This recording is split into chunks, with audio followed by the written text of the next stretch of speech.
আসসালামু আলাইকুম। কেমন আছিস সবাই? আশা করি ভালো আছি। তো আহ, আজকের লাইভ ক্লাসে বায়োলজি লাইভ ক্লাস, আজকে প্রথম বায়োলজি লাইভ ক্লাসে আপনাদের সবাইকে স্বাগতম। অ্যান্ড আমি মোহাম্মদ সাইফুল ইসলাম, আমি আছি আপনাদের সবার সাথে। আশা করি সবাই আমাদের লাইভ ক্লাসটিতে জয়েন করবেন এবং অবশ্যই বন্ধুদের মধ্যে শেয়ার করবেন। আজকে আসলে physics problem and solution PPS এই গ্রুপের তরফ থেকে বায়োলজি লাইভ ক্লাস আয়োজন করা হয়েছে।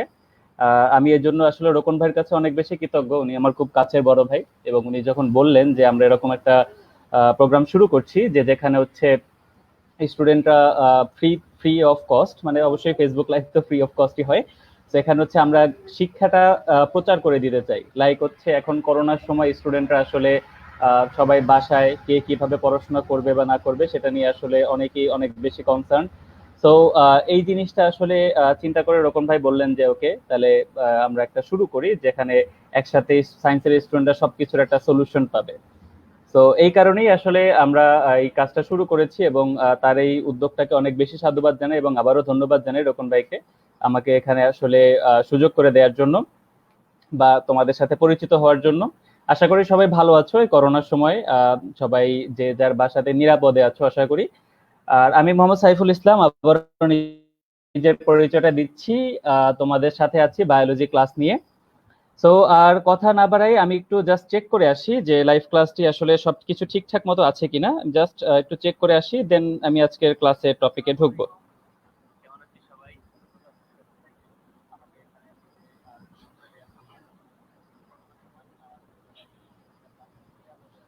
আচ্ছা, আমি অনেকেই দেখতে পাচ্ছি অপেক্ষার প্রহর অলরেডি কমেন্ট করেছেন, আসসালামু আলাইকুম। আসসালাম।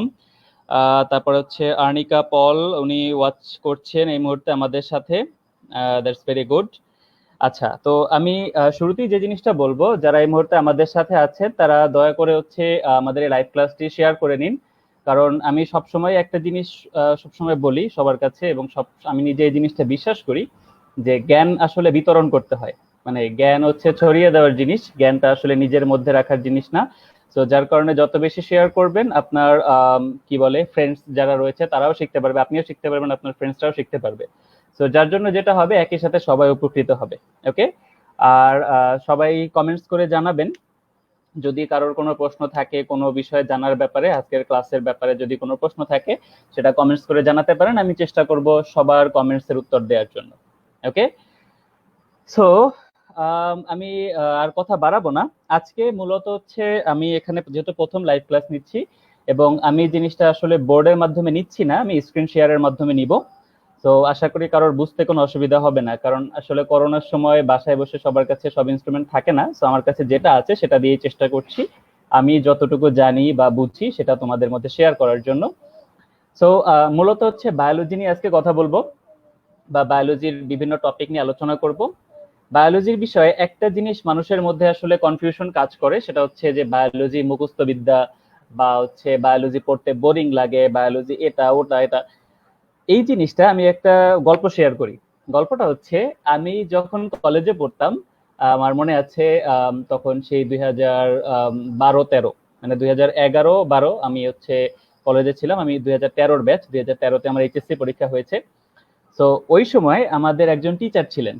তো উনি এমনিতে খুব ভালো মানুষ, তবে পড়ার ব্যাপারে জিনিসটি তো অন্যভাবে তিনি পড়াতেন।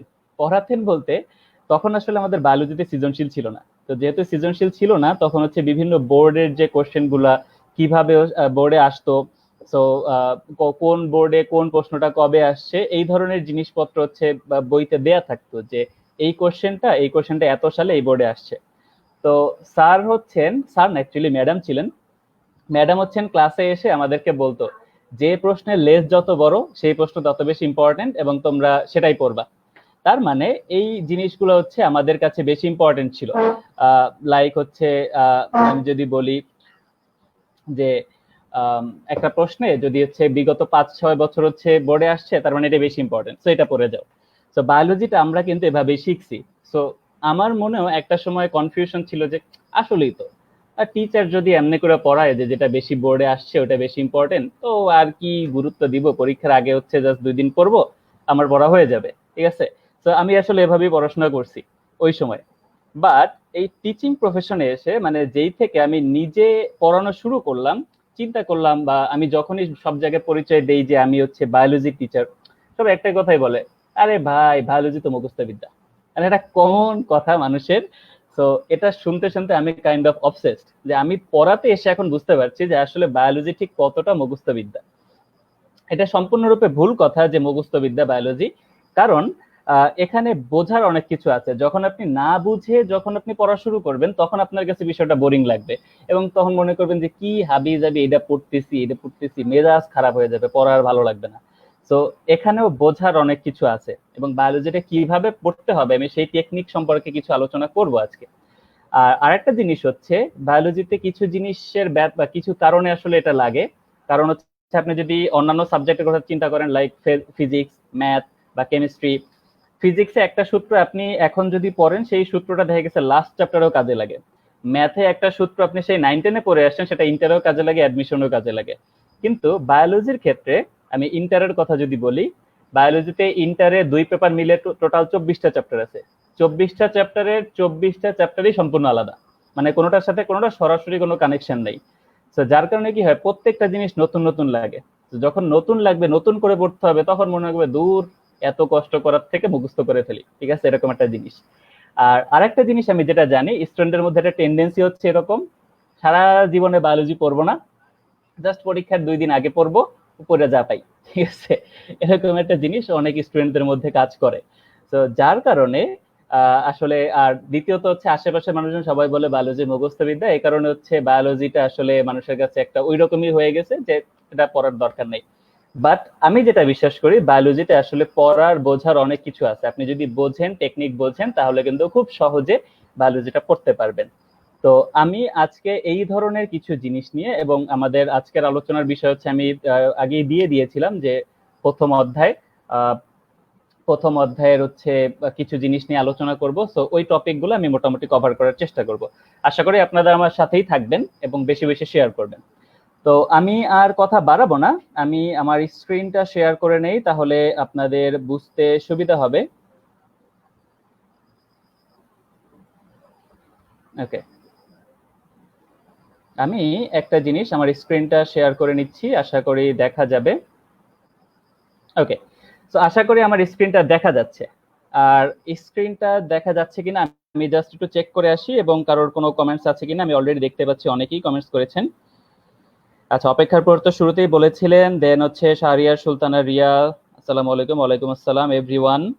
দেন হচ্ছে আম, সুমাইয়া আক্তার মিষ্টি বলেছেন from Pabna, Pabna Edward college, welcome to my class. আর অনেকেই অনেককে পরিচিত যারা বন্ধু বান্ধব রয়েছেন ট্যাগ করেছেন, অনেক অনেক ধন্যবাদ। রিফাত ইসলাম বলেছেন কেমন আছেন ভাইয়া, আমি অনেক ভালো আছি, আপনি আশা করি আপনারাও ভালো আছেন। আমি সবসময় ভালো থাকি, আমি ভালোদের দলে। আচ্ছা, রাকিব আল হাসান বলেছেন বায়োলজি পড়তে বসলে মাথা নষ্ট হয়ে যায়। একবারে পারফেক্ট কথা বলছেন ভাই, বায়োলজি পড়তে বসলেই তো মাথা নষ্ট হবে, মাথা নষ্ট আর কোন সাবজেক্টে হবে, ঠিক আছে। ওকে, যাই হোক, স্ক্রিনটা কি দেখা যাচ্ছে, আমি একটু জাস্ট দেখি স্ক্রিনটা দেখা যাচ্ছে কিনা। হ্যাঁ, স্ক্রিনটা দেখা যাচ্ছে। ওকে, সো আর আমি কথা বাড়াবো না, আমি চলে যাব হচ্ছে আমার আজকের ক্লাসে। আচ্ছা, কথা হচ্ছে বায়োলজিটা কিভাবে পড়লে আমরা হচ্ছে বায়োলজিটা সহজভাবে শিখতে পারবো। প্রথমে আমি যদি বলি, আমি একটা হেডলাইন দিতে পারি এভাবে, কিভাবে বায়োলজি পড়বো, ঠিক আছে, আমি এভাবে লিখি, আমার হাতের লেখা অনেক ভালো। ঠিক আছে, সো যদি কারোর বুঝতে অসুবিধা হয় আমাকে জিজ্ঞেস করতে পারো, ঠিক আছে। কিভাবে পড়বো, কিভাবে বায়োলজি পড়বো, সেটা যদি চিন্তা করি, বায়োলজির সবচেয়ে বড় অ্যাসেট বা বায়োলজির সবচেয়ে বড় সুবিধা যেটা হচ্ছে, সেটা হচ্ছে বায়োলজিতে কি রয়েছে, এক নাম্বারই রয়েছে চিত্র, চিত্র রয়েছে। সো আমরা একটা জিনিস চিন্তা করি, যে আমরা যে টম এন্ড জেরি কার্টুন দেখেছি, বা হচ্ছে একটা ছবি যখন দেখি, তো ওই ছবিটা কিন্তু আমাদের মস্তিষ্কে থেকে যায়, রাদার দ্যান রিডিং। একটা বই পড়লে ওই বইটা কিন্তু আমাদের মস্তিষ্কে খুব বেশিক্ষণ থাকে না, কিন্তু আমরা যদি একটা ছবি দেখি, ছবিটা অনেকক্ষণ মস্তিষ্কে থাকে। তার কারণ visualisation is better than reading, ঠিক আছে। মানে জিনিসটা হচ্ছে, আপনি যখন চোখে দেখে একটা জিনিস শিখবেন, সেটা কিন্তু মাথায় অনেক দিন থাকবে। সো বায়োলজির সবচেয়ে বড় অস্ত্র হচ্ছে চিত্র। চিত্র দেখে দেখে যখন আপনি শিখবেন তখন পড়াটা কিন্তু খুব সহজ হবে এবং আপনি খুব সহজেই পড়াটা বুঝতে পারবেন। তো আমি সবসময় প্রিফার করি চিত্র দিয়ে বোঝানোর জন্য। ওকে, সেকেন্ড যে জিনিসটা সেটা হচ্ছে বাস্তব জীবনের সাথে তুলনা। ঠিক আছে, আমি এখানে জাস্ট তুলনাটা লিখছি, তুলনা, বাস্তব জীবনের সাথে তুলনা কিরকম। আমি যদি একটা সিম্পল উদাহরণ দেই, লাইক আমি বললাম যে অ্যামফিবিয়া পর্বের যেসব বৈশিষ্ট্য রয়েছে, সে অ্যামফিবিয়া তো পর্ব না, অ্যামফিবিয়া হচ্ছে শ্রেণী। অ্যামফিবিয়া শ্রেণীর যে বৈশিষ্ট্য রয়েছে সেই বৈশিষ্ট্যগুলো তুমি লেখো। এখন তুমি যদি চিন্তা করো অ্যামফিবিয়া মানে উভচর পর্ব, তার বৈশিষ্ট্য আমি মুখস্থ করে তারপরে লিখবো, এটা চিন্তা করলে বা এভাবে যদি করতে যাও তুমি শহীদ হয়ে যাবা। ঠিক আছে, কারণ এরকম অনেক শ্রেণী আছে বা অনেকগুলো পর্ব রয়েছে, এত কিছু করতে গেলে শহীদ হয়ে যাবা। তুমি যেটা করতে পারো, যখন অ্যামফিবিয়া বলবে খুব সহজভাবে তুমি চিন্তা করো, অ্যামফিবিয়ার একটা এক্সাম্পল চিন্তা করো। অ্যামফিবিয়ার উদাহরণ হচ্ছে ব্যাং। আমরা সবাই কম বেশি ব্যাং দেখছি। তো ব্যাঙের যেসব বৈশিষ্ট্য, অ্যামফিবিয়ারও সেম বৈশিষ্ট্য। ঠিক আছে, তো ওই বৈশিষ্ট্যগুলো তুমি পরীক্ষায় লিখে দিয়ে আসলেই কিন্তু তোমার মার্কটা পেয়ে যাবে। সেম ভাবে আমি যদি বলি, তোমাকে বললো হচ্ছে এভিস বা পাখির বৈশিষ্ট্য লেখো। সো তুমি চিন্তা করো, পাখি বলতে আমাদের আশেপাশে পাখির কোনো অভাব নাই। ঠিক আছে, অনেক পাখি দেখছি, মুরগি, হাঁস, এরাও কিন্তু পাখি। ঠিক আছে, তো এদের বৈশিষ্ট্য তুমি লিখে দিয়ে আসলেই কিন্তু হয়ে যায়। তো এই ধরনের যদি তুলনা করতে পারো বাস্তব জীবনের সাথে তুলনা, তাহলে তোমার পড়াটা কিন্তু ইজি হবে। তোমার একবারে ওই যে গদ বাঁধা মুখস্থ যেটা, সেটা কিন্তু করতে হবে না। আমি একটা ছোট্ট এক্সাম্পল দেই আমার নিজের সাথে ঘটা। আমার এক স্টুডেন্টকে আমি পড়াচ্ছিলাম ষষ্ঠ অধ্যায়। ষষ্ঠ অধ্যায়ের টেরিস রয়েছে, তাই তো? সো টেরিস পড়াচ্ছি, আমি বলছি টেরিস একটা ফার্ন, এটার এই বৈশিষ্ট্য, এটা এরকম এরকম এরকম। ও বলছে ভাইয়া আসলে এটা তো জীবনে দেখি নাই, শুনি নাই, এটা কেমনে কি করব না করব। সৌভাগ্যবশত ওর বাসা থেকে বের হওয়ার পরে আমি মসজিদে যখন নামাজ পড়তে গেলাম, দেখলাম যে মসজিদের ওই নামাজ পড়তে যেখানে মসজিদ থেকে বের হয়েছি, সামনে হচ্ছে এক জায়গায় পানি পড়তেছিল। তো সেই পানি পড়ে পড়ে পড়ে পড়ে দেয়ালের উপরই অটোমেটিক্যালি টেরিস জন্মাইছে কয়েকটা। আমি সেখান থেকে একটা ছিঁড়ে নিয়ে দেখাইলাম, এই দেখো টেরিস। তো যখন ওই পড়াটার সাথে মানে টেরিসটাকে, বইয়ের সাথে টেরিসটা মিলাইলো, তখন আর ওর কোনো সমস্যা নেই, এখন একেবারে 100% ক্লিয়ার কোনটা কি বৈশিষ্ট্য। বুঝতে পারছি। তো এই ধরনের কম্প্যারিজন বা এই ধরনের তুলনা, এটা কিন্তু বায়োলজিতে সম্ভব। ঠিক আছে, সো এভাবে যদি সেকেন্ড যে আমি ইয়েটা করব সেটা হচ্ছে তুলনা করা। তুলনা করে বায়োলজি কিন্তু পড়া যায়। আর থার্ড যেটা, সেটা হচ্ছে আমরা যেটা করতে পারি, যদি চিত্র এবং তুলনা দুইটাতেই কোনো বেশি কাজ না হয়, যে আমি চিত্রটাও ভালোভাবে বুঝি না, তুলনাও করতে পারি না, তাহলে যেটা করতে পারি সেটা হচ্ছে লিখে লিখে পড়া। ঠিক আছে, যখন তুমি একটা পড়া লিখবা, লাইক একটা পড়া তুমি হচ্ছে 3-4 বার পড়লা, পড়ার সময় তুমি বুঝলা না, সো এটা যদি 3-4 বার না পড়ে একবার লেখো, সেটা কিন্তু বেশি মনে থাকবে। সো থার্ড যেটা ওয়ে, সেটা হচ্ছে লিখে লিখে পড়া। লিখে লিখে পড়া। ঠিক আছে, এটা হচ্ছে থার্ড ওয়ে। তবে আমি সবসময় এই দুইটা ওয়ে প্রিফার করি, যে চিত্র এবং তুলনা, এই দুইটার মাধ্যমে আমরা একটু চিন্তা করি আমরা হচ্ছে বায়োলজিটা কিভাবে পড়া যায় বা কিভাবে বায়োলজিটাকে সহজ করে শেখা যায়। এই দুইটা জিনিস আমি প্রিফার করি বেশি এই লিখে লিখে পড়ার থেকে, কারণ লিখে লিখে পড়লেও আলটিমেটলি তোমার মুখস্থের দিকেই যাবে, কিন্তু চিত্র এবং তুলনা যদি করো, সেটা তোমার পড়াটাকে ইজি করবে। ওকে, অনেক বকবক করলাম। ঠিক আছে, কিছু কিছু জিনিস আমি শেখানোর চেষ্টা করলাম যে কিভাবে কি পড়া যায়, মানে আমি যেটা প্রিফার করি আর কি সেটা। আর এছাড়া বায়োলজিতে আরেকটা জিনিস আছে, কিছু শর্টকাট টেকনিক আছে, এমনি এমনি ছন্দ দিয়া ছড়া দিয়া পড়া। বাট আমি আসলে ছন্দ দিয়া বা এই ছড়া দিয়া বা এই শর্টকাট যে টেকনিক গুলো আছে, এগুলা খুব বেশি একটা প্রিফার করি না। তার একটা কারণ হচ্ছে আমার নিজের সাথে একটা ঘটনা ঘটছে। আমি যখন অ্যাডমিশন টেস্ট দেই, তখন এরকম ছন্দ দিয়ে, তারপর হচ্ছে কি বলে, ছন্দ দিয়ে, তারপর হচ্ছে টেকনিক দিয়ে আমি মুখস্থ করার চেষ্টা করছি। বাট হচ্ছে এগুলো দিয়ে কি বলে, এই যে আম, যখন আমি করতে গেছিলাম আমার এডমিশন টেস্টের সময় মনে আছে, আমি ছন্দটা মনে আছে, এটা হচ্ছে ছন্দ, বাট ছন্দ দিয়ে যে কি হয় আমি সেটা ভুলে গেছি। ঠিক আছে, তো এই ধরনের একটা সমস্যার মধ্যে আমি পড়ে গেছিলাম। তো যার কারণে ওর পর থেকে আমি আর ছন্দ দেওয়া বা ছন্দ দিয়ে শেখা কোনোটাই পছন্দ করি না। ঠিক আছে, তো তোমরা যদি চাও সেটা করতে পারো, that's up to you, but আমি ওটা পার্সোনালি পছন্দ করি না। ঠিক আছে, আমি এই চিত্র এবং তুলনা, এই দুটা জিনিস সবসময় প্রিফার করি। এইভাবে আমরা বায়োলজিটা কিন্তু পড়তে পারি। ওকে, সো আমি আসলে আর বেশি বকবক করব না, আমি এখন চলে যাব হচ্ছে আমাদের আজকের যে টপিকটা নিয়ে আমার আলোচনা করার কথা, সেই টপিকটাতে চলে যাব। আজকের আলোচনার টপিকটা হচ্ছে প্রথম অধ্যায়, উদ্ভিদ বিজ্ঞান। উদ্ভিদ বিজ্ঞান প্রথম অধ্যায়। এই অধ্যায়টাতে আসলে কি কি জিনিস রয়েছে? আমরা এই অধ্যায়টা আমরা জানি নাম হচ্ছে কোষ এবং এর গঠন। এই অধ্যায়ের মধ্যে কিন্তু আমি যদি বলি এটা সবচেয়ে ইম্পর্টেন্ট অধ্যায়গুলোর মধ্যে একটা। তার কারণ এই অধ্যায় থেকে প্রত্যেক বছর অ্যাডমিশন টেস্ট বলো অথবা তোমাদের এইচএসসি পরীক্ষা বলো, প্রত্যেক বছর এখান থেকে প্রশ্ন আসবেই, মাস্ট। এখান থেকে প্রশ্ন থাকবেই সব সময়। সো এখান থেকে কি কি বিষয় কিভাবে কিভাবে প্রশ্ন আসে সেই জিনিসগুলাই আমি আজকে আলোচনা করব, এবং কিছু কিছু জিনিস আমি দেখাবো কিভাবে সহজভাবে পড়া যায়। তবে সেগুলোতে যাওয়ার আগে আমি জাস্ট একটু কমেন্ট সেকশনটা দেখে আসবো। কমেন্ট সেকশনে অনেকেই দেখতে পাচ্ছি ইতিমধ্যে অলরেডি 42টা কমেন্ট পড়ে গিয়েছে।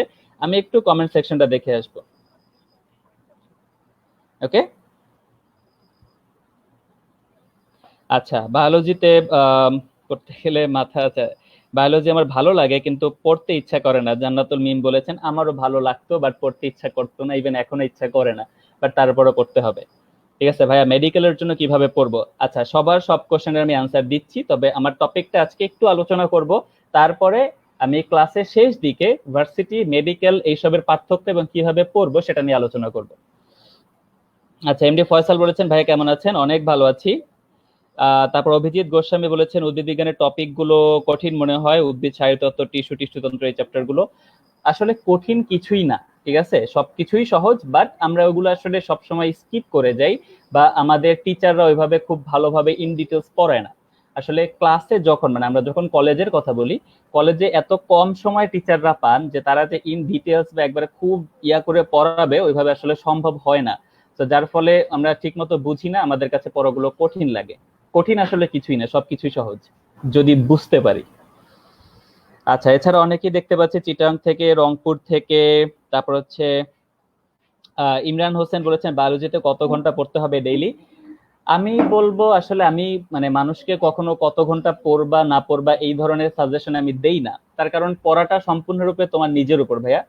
জিনিসটা হচ্ছে তুমি যদি মনে করো যে তুমি 2 ঘন্টা পড়ার পরেই তোমার পড়াটা হয়ে গেছে, যে আর এক্সট্রা পড়ার দরকার নাই, দেন তুমি 2 ঘন্টা পড়ো। যদি মনে করো যে আমি 1 ঘন্টায় কভার করতে পারছি, 1 ঘন্টা পড়ো। যদি মনে করো আমার 10 ঘন্টা লাগবে, তাহলে 10 ঘন্টা পড়তে পারো। It's up to you.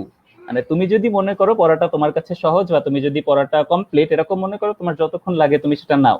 ঠিক আছে, বাট তুমি অবশ্যই পড়ার টাচে থাকো, পড়া থেকে দূরে চলে যাও না, টাচে থাকো, এক পৃষ্ঠা হইলেও ডেলি পড়ো। ঠিক আছে। আচ্ছা, পূজা বলেছেন ভাইয়া মনে রাখতে পারে না, একটা অধ্যায় 3 ঘন্টার মতো সময় লাগে, অথচ ধৈর্য কুলায় না। মনে রাখার জন্য বারবার পড়তে হবে। Practice makes a man perfect. আমি সবসময় এটা বলি যে পড়াশোনা সবসময় প্র্যাকটিস। একজন টিচার সে ভালো করতে পারে বা সে ভালো বুঝায় বা সে এত কিছু জানার অন্যতম কারণ হচ্ছে সে সবসময় প্র্যাকটিস করে। ঠিক আছে, কোন একটা ক্লাস নেওয়ার আগে বা কোন একটা জিনিস বোঝানোর আগে সেটা প্র্যাকটিস করে, সেটা জেনে আসে। তুমি যখন একটা পড়া বারবার পড়বা, বারবার প্র্যাকটিস করবা, তুমিও ভালোভাবে করতে পারবা। ঠিক আছে। বোটানি কিভাবে পড়লে ইজি হবে আমি অলরেডি বলে দিয়েছি কিভাবে পড়াটা ইজি হবে। আচ্ছা, অভিজিৎ গোস্বামী আবার বলেছেন বোটানির টপিক এবং বিক্রিয়াগুলো কিভাবে সহজে মনে রাখা যায়। আচ্ছা, এগুলো আসলে আমি যদি সব সরাসরি বলতে চাই, it will take more times. ঠিক আছে। আচ্ছা, আমি পড়তে অনেকে অনেক কিছু বলছো, আমি সব কিছুর আনসার দিব, সব কিছুর আনসার দিব। তবে হচ্ছে আমি মানে ক্লাসটায় ঢুকি। ঠিক আছে, নাহলে এভাবে বলতে গেলে আমার ক্লাস টাইমটা অনেক বেশি দেরি হয়ে যাবে। ওকে, সো ক্লাসটা আমি যাচ্ছি আজকের।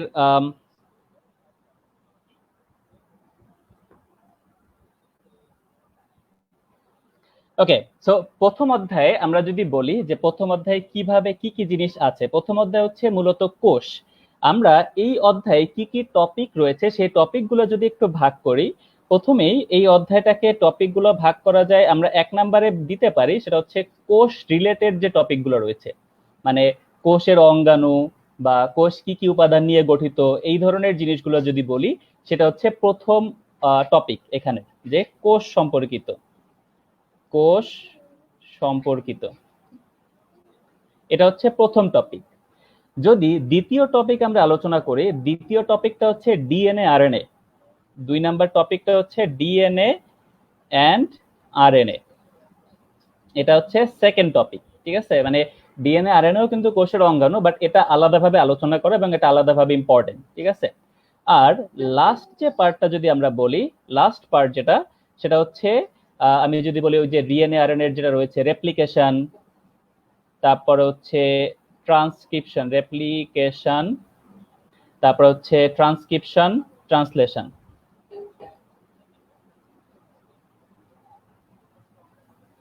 এন্ড হচ্ছে ট্রান্সলেশন। ঠিক আছে, শেষের দিকে এই টপিকগুলো রয়েছে।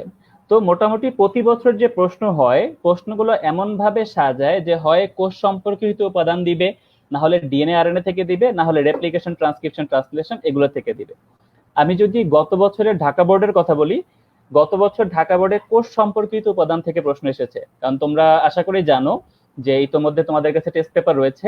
গত বছর ঢাকা বোর্ডে কোষ সম্পর্কিত উপাদান সম্ভবত গলজি বডি এসেছিল এবং ডিএনএ অথবা ক্লোরোপ্লাস্ট, এই দুইটার যে কোনো একটা এসেছিল ঢাকা বোর্ডে, যে গলজি বডি আর হচ্ছে ডিএনএ বা ক্লোরোপ্লাস্টের যে কোনো একটা। সো গত বছর ঢাকা বোর্ডে যেহেতু কোষ সম্পর্কিত উপাদান এইটা মানে এই জিনিস এই পার্টটা থেকে প্রশ্ন এসেছে, সো এই বছর আসার সম্ভাবনা হচ্ছে ডিএনএ আরএনএ এবং রেপ্লিকেশন, ট্রান্সক্রিপশন, ট্রান্সলেশন এগুলো থেকে। কোষ সম্পর্কিত উপাদান থেকে প্রশ্ন আসার সম্ভাবনা তুলনামূলকভাবে কম। আমি এটা শুধু ঢাকা বোর্ডের কথা বললাম। অন্যান্য বোর্ডের ক্ষেত্রে তোমরা এটা মিলাই দেখতে পারো যে যে টপিক থেকে মানে এই 3 টাইপের প্রশ্ন নরমালি হয়, এই 3 টাইপ থেকে যে টাইপটা এসেছে গত বছর সেই টাইপ বাদ দিয়ে তোমরা অন্য টাইপ করতে পারো। কারণ নরমালি একই টাইপের প্রশ্ন রিপিট হয় না, খুব কম হয় আর কি। খুব কম ক্ষেত্রে যদি ভাগ্য খুব খারাপ হয় সেক্ষেত্রে আসলে রিপিট হয়। ঠিক আছে, তবে এখানে একটা জিনিস, এই ডিএনএ আরএনএ এবং রেপ্লিকেশন, ট্রান্সক্রিপশন, ট্রান্সলেশন এগুলো মিলায় প্রশ্ন করতে পারে, মানে একত্রে মিলিয়ে প্রশ্ন করতে পারে দুইটা কম্বাইন্ডলি। কিরকম আমি জাস্ট একটা স্যাম্পল দেখাচ্ছি। আমি এভাবে বললাম যে এভাবে হচ্ছে একটা উদ্দীপক দেয়া আছে এ, এ হচ্ছে এরকম একটা চিত্র। দুঃখিত, এটা কি আঁকলাম, এক সেকেন্ড, জাস্ট এক সেকেন্ড। আচ্ছা, আমি এখানে একটা জিনিস বলি যে এ এ হচ্ছে একটা সেটা হচ্ছে দেখতে এরকম, এরকম জাস্ট এরকম দেয়া আছে, এরকম হচ্ছে দেয়া আছে। ঠিক আছে, খুব সহজভাবে আর কি আঁকার চেষ্টা করলাম। তো এরকম হচ্ছে এ একটা উদ্দীপক দেয়া আছে, আর হচ্ছে বি আর একটা উদ্দীপক দেয়া আছে, সেটা হচ্ছে লাইক আমি যদি বলি এরকম দেয়া। ঠিক আছে, এরকম হচ্ছে দেয়া আছে, বি হচ্ছে এরকম আর একটা উদ্দীপক দেয়া আছে, জাস্ট এরকম দেয়া। তোমাকে এতে কোশ্চেন করতে পারে, বা হচ্ছে নাম্বার সি গতে কোশ্চেনটা করতে পারে যে এ এর গঠন বৈশিষ্ট্য লেখো, মানে এ এর ভৌত গঠন, এ এর ভৌত গঠনটা লেখো, ভৌত গঠন লেখো। এটা হচ্ছে গতে প্রশ্ন করবে। কথা হচ্ছে এ এটা আসলে কি, এটা আমরা জানি এটা হচ্ছে ডিএনএ, রাইট? এ হচ্ছে ডিএনএ, দ্বিসূত্রক মানে হচ্ছে ডিএনএ। সো তোমাকে বলবে এ এর ভৌত গঠন লেখো, এটা গতে, খুব সিম্পল একটা কোশ্চেন, আশা করি সবাই জানো ডিএনএ এর ভৌত গঠন। দেন আমি ঘতে যদি বলি, ঘতে এরকম একটা প্রশ্ন করতে পারে, সেটা হচ্ছে এ থেকে বি, এ থেকে বি কিভাবে হয়, এ থেকে বি কিভাবে। তো চিন্তা করো এ হচ্ছে ডিএনএ আর বি হচ্ছে আরএনএ। ঠিক আছে, বি হচ্ছে আরএনএ। সো এখন তুমি চিন্তা করো ডিএনএ থেকে আরএনএ এটা হওয়ার প্রসেসটার নাম কি। আমরা জানি ডিএনএ থেকে ডিএনএ হলে সেটা রেপ্লিকেশন, ডিএনএ থেকে আরএনএ হলে সেটা হচ্ছে ট্রান্সক্রিপশন, এন্ড আরএনএ থেকে প্রোটিন হলে সেটা হচ্ছে ট্রান্সলেশন। সো তোমাকে যদি বলে এ থেকে বি কিভাবে হয়, তার মানে অবশ্যই প্রক্রিয়াটা কি হবে, ট্রান্সক্রিপশন। দ্যাট মিনস তোমার ঘতে ট্রান্সক্রিপশন প্রক্রিয়াটা ব্যাখ্যা করতে হবে। তার মানে আমি একটু আগে যেটা বলেছিলাম, এখানের এই এই টপিকটা এবং এই টপিকটা মিলিয়ে কিন্তু প্রশ্ন আসতে পারে, অর্থাৎ কম্বাইন্ডলি প্রশ্ন করা যেতে পারে। এবং এভাবে প্রশ্ন কিন্তু অনেক হয়, তোমরা টেস্ট পেপার যদি অ্যানালাইসিস করো তাহলে কিন্তু বুঝতে পারবে যে এভাবেও কিন্তু প্রশ্ন পরীক্ষাতে আসে। ঠিক আছে, সো তোমাদের একটু কেয়ারফুল হতে হবে, তোমরা যখন পরীক্ষার প্রশ্নগুলো আনসার করবা বা পরীক্ষার প্রিপারেশন নিবা, তখন বুঝতে হবে যে কোন প্রশ্ন কিভাবে রিলেট করে একটার সাথে আরেকটা আসে। সো এটা যদি বুঝতে পারো তাহলে তোমার কাছে আনসার করাটা খুব ইজি হবে, প্রিপারেশন নেওয়াটাও খুব ইজি হবে। বুঝতে পারছি, গদ বাঁধা সব গণহারে পড়ার থেকে তোমার বুঝে বুঝে পড়াটা ভালো। ঠিক আছে, আমি সবসময় এটাই সাজেস্ট করি, বুঝে বুঝে কোনটা পড়বা কোনটা পড়বা না, কতটুকু পড়বা সেটা তোমার নিজের আইডেন্টিফাই করতে হবে, তাহলে কিন্তু তুমি জিনিসটা সহজভাবে আয়ত্ত করতে পারবা। ওকে, সো আমি আর কথা না বাড়াই, আমি আজকে কোষ সম্পর্কিত যে উপাদান যেহেতু ঢাকা বোর্ডে এটা গত বছর আসছে, বাট তারপরেও আমি এই চ্যাপ্টারের শুরু থেকে কিছু কিছু টপিক কিভাবে সহজে পড়া যায় সেটা নিয়ে আলোচনা করব, এবং অবশ্যই সেগুলো গুরুত্বপূর্ণ টপিক, মানে খুব ইম্পর্টেন্ট টপিক গুলো নিয়েই আলোচনা করব। ওকে, সো কোষ সম্পর্কিত উপাদানগুলো যদি চিন্তা করি আমি, যে কোষ সম্পর্কিত উপাদান, প্রথমেই আমরা একটা আগে চিন্তা করব যে কোষের মধ্যে কি কি জিনিস রয়েছে, একটা কোষের মধ্যে কি কি জিনিস থাকে, আমি সেই জিনিসটা একটু চিন্তা করব। ঠিক আছে, সো আমরা হচ্ছে ফার্স্ট অফ অল এরভাবে যদি চিন্তা করি যে কোষ, কোষের উপাদানকে মেইনলি আমরা হচ্ছে দুইটা ভাগে ভাগ করতে পারি। একটা কোষের ক্ষেত্রে দুইটা ভাগে ভাগ করতে পারি। বইয়ের সাথে জিনিসটা একটু অন্যরকম লাগতে পারে, বাট চিন্তা করো পুরো জিনিসটা বুঝতে পারবে। প্রথমেই ভাগ করব হচ্ছে কোষ প্রাচীর,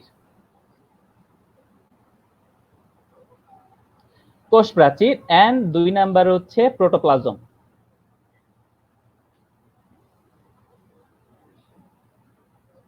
এই দুইটা টপিকে আমরা ভাগ করতে পারি। এর মধ্যে কোষ প্রাচীর যেটা, এটা শুধুমাত্র উদ্ভিদ কোষে থাকে, তো এটা প্রাণী কোষের ক্ষেত্রে থাকবে না। তো যার কারণে প্রাণী কোষের ক্ষেত্রে কোষ প্রাচীরটা অত বেশি গুরুত্ব মানে থাকবে না, যেহেতু ওটা আমাদের অত বেশি ইম্পর্টেন্ট কিছু না। এটা জাস্ট উদ্ভিদ কোষে থাকে এবং এটা নির্জীব উপাদান। আর প্রোটোপ্লাজম যেটা, প্রোটোপ্লাজম হচ্ছে একটা কোষের কোষ প্রাচীর বাদে যাবতীয় যত সজীব উপাদান রয়েছে সেই সজীব উপাদানটাকে বলা হয় প্রোটোপ্লাজম। ঠিক আছে, আমরা যদি চিন্তা করি, লাইক এটাও যদি একটা কোষের কথা চিন্তা করি, এই হচ্ছে একটা কোষ। তো এই কোষের বাইরের যদি আমি আবরণের কথা চিন্তা করি, বাইরের আবরণটা সেটা হচ্ছে কোষ প্রাচীর উদ্ভিদ কোষের ক্ষেত্রে, আর ভিতরের এর বাইরে যত কিছু, ভিতরে যত কিছু থাকবে সবকিছু হচ্ছে প্রোটোপ্লাজম। তো প্রোটোপ্লাজম হচ্ছে সজীব, আর কোষ প্রাচীরটা হচ্ছে নির্জীব। ঠিক আছে, এখন এই প্রোটোপ্লাজমকে আমরা ভাগ করতে পারি কয়েকটা ভাগে। কি কি ভাগে? প্রোটোপ্লাজমের মধ্যে ফার্স্টই যে জিনিসটা আসবে সেটা হচ্ছে কোষ ঝিল্লি। যারা ইংরেজি মাধ্যমে রয়েছে, ইংলিশ মিডিয়াম, ইংলিশ ভার্সনের যারা রয়েছে, তাদের ক্ষেত্রে যদি বলি কোষ ঝিল্লি মানে হচ্ছে প্লাজমা মেমব্রেন, আর কোষ প্রাচীর মানে হচ্ছে সেল ওয়াল। ঠিক আছে, সো আমরা প্রোটোপ্লাজমকে ভাগ করতে পারি ফার্স্টেই কোষ ঝিল্লি বা প্লাজমা মেমব্রেন, দেন আমরা ভাগ করতে পারি হচ্ছে সাইটোপ্লাজম, সাইটোপ্লাজম, দেন আমরা ভাগ করব হচ্ছে নিউক্লিয়াস,